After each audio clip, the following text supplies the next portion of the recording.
melewati sekat-sekat batas sosial.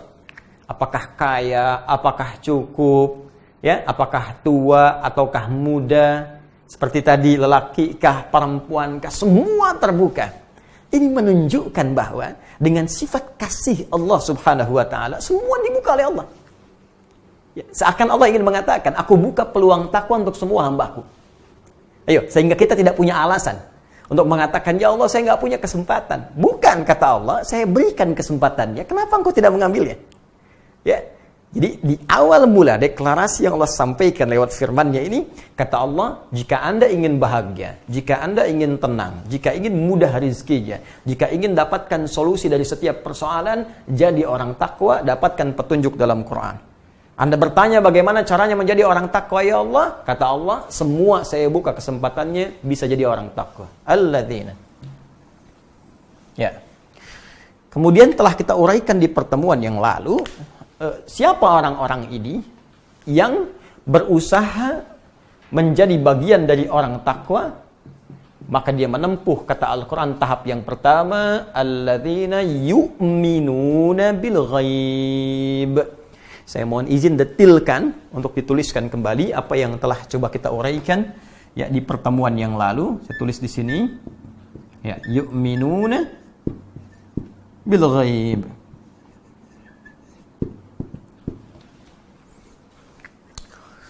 Yaitu pertama, syarat untuk menjadi orang takwa telah kita uraikan di pertemuan lalu dengan detil.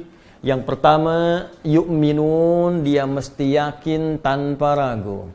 Berasal dari kata amana, yu'minu imanan.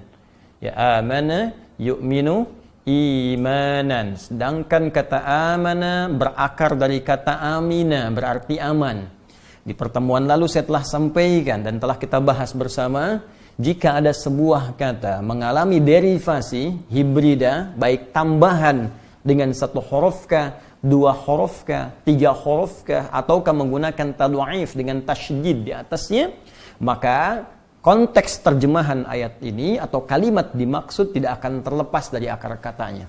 Sehingga kata amina yang berarti aman, bila pun mengalami derivasi menjadi amana yu'minu, ya imanan, maka kalimatnya tidak akan terlepas dari kata aman. Ya, kalau kita ingin terjemahkan dengan detil, maka orang-orang yang beriman yakin tanpa ragu itu, maka dia akan aman dari segala kesulitan dunia dan aman dari ancaman akhirat yang mungkin mengintai pada setiap hamba. Nah, maka syarat yang pertama, alladzina yu'minuna bil ghaib, kita telah ulas di pertemuan lalu, maka ia mesti yakin tanpa ragu pada hal yang ghaib. Ada yang belum saya uraikan di pertemuan lalu. Di dalam bahasa Arab, jika kalimat iman itu ditambahkan dengan ba di depannya. Ya, saya ulang, jika kalimat iman ditambahkan dengan ba di depannya. Ini ada kata iman, yu'minun, di depannya ada kata ba. Maka ini umumnya menunjuk pada satu perkataan, qaul. Ya, pada satu perkataan, al-qaul. Tapi jika kalimat atau huruf ba-nya hilang, ya, kata iman saja, dan biasanya berbentuk ya subjek, ya, biasanya berbentuk kata benda, ya, subjeknya isim fa'ilnya, kata bendanya mukmin, amana yu'minu mukmin. Mu'min, seperti ini. Mu'min. Mohon maaf. Ya, jamaknya tambahkan waw dengan nun di ujungnya menjadi mu'minun. Ya, seperti ini. Saya ulang, jika ada huruf ba-nya seperti ini, maka umumnya ini menunjukkan kepada sebuah perkataan, qaul. Yakin tanpa ragu atas apa yang disampaikan. Tapi kalau kita hilangkan huruf ba-nya, biasanya ini terjadi pada kata benda, isim. Ya, biasanya isim fa'il, subjek. Ini subjeknya disebut mukmin, orangnya disebut mukmin, jamaknya mukminun. Maka ini tidak sekedar mencakup perkataan, tapi sudah kemudian berwujud pula pada perbuatan. Jadi ada perkataan, ada perbuatan. Jika digabungkan perkataan dan perbuatannya, maka hilanglah huruf ba-nya, menjadi dia tersendiri, menjadi mukmin atau mukminun. Karena itu ketika Allah menyebutkan ciri mukminun tidak menggunakan ba lagi, maka disebutkanlah kemudian firman sekaligus dengan perbuatan di dalamnya. Quran surah ke-23 surah Al-Mu'minun. Qad aflahal mu'minun.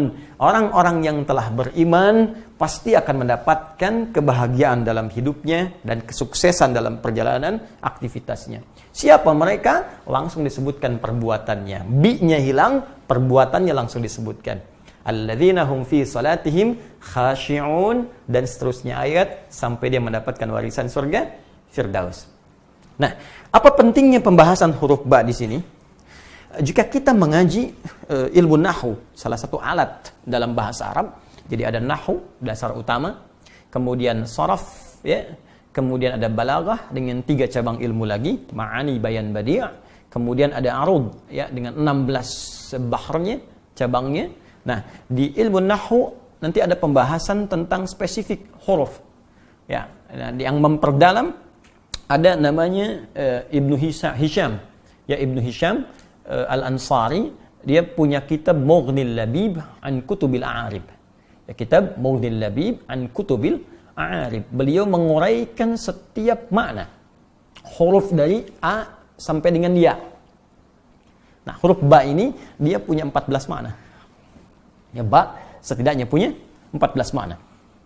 Jadi nanti ada ba yang musahabah, ada ba yang ilsaq, ada ba al-isti'anah, ada ba taukid. Nah, ini penting untuk mengetahui apa fungsi ba di sini. Nah, dalam konteks ini, jika ba disambungkan dengan kalimat iman, setidaknya dia punya 2 makna yang utama. Ya. 1, untuk taukid, menguatkan fungsi kalimat sebelumnya yang disampaikan. Jadi kalau kita tegaskan yu'min itu yakin tanpa ragu, ditambah ba, maka cara mengartikannya dia benar-benar yakin tanpa ragu. Ya, benar-benar yakin tanpa ragu. Kemudian yang kedua, karena ba ini menyambung dengan huruf dengan kalimat yu'minun, ya, kata iman sebelumnya, maka berlaku rumus yang tadi.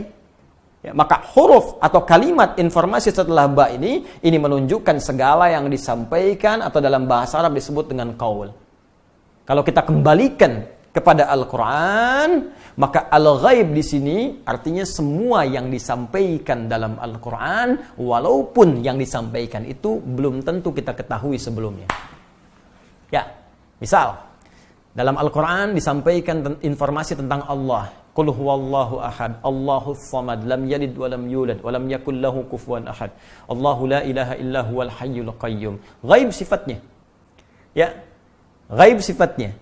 Tak bisa kita lihat, ya, tak langsung kita bisa tatap, ya, tak kita ketahui wujudnya saat ini. Insyaallah di akhirat bisa kita dapati dengan izin Allah Subhanahu wa taala. Maka ketika diinformasikan tentang Allah, belum tahu kita, belum mengerti kita, ghaib sifatnya. Tentang kubur, ya, disampaikan dalam Al-Quran. Afala ya'lamu idza bu'thira ma fil qubur.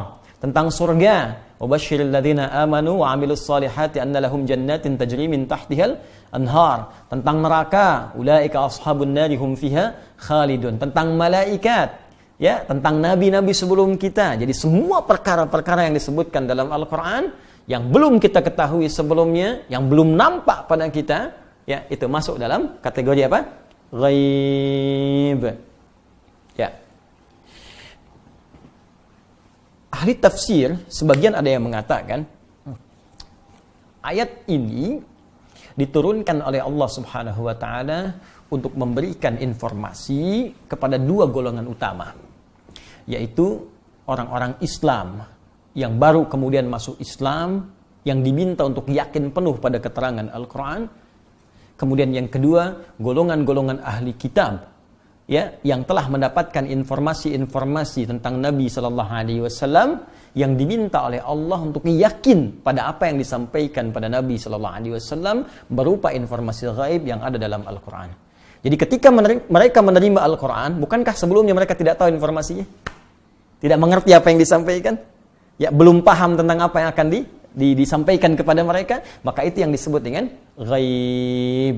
Jadi kalau kita kembalikan ke sini secara singkat, al-ghaib maknanya di sini ada yang mengartikan semua yang diinformasikan dalam Al-Qur'an, baik tentang Allah dengan segala sifat ketuhanan, rububiyahnya, asma dan sifatnya, baik tentang surga, tentang neraka, tentang alam kubur, dan seluruh informasi yang disampaikan oleh Allah Subhanahu wa taala.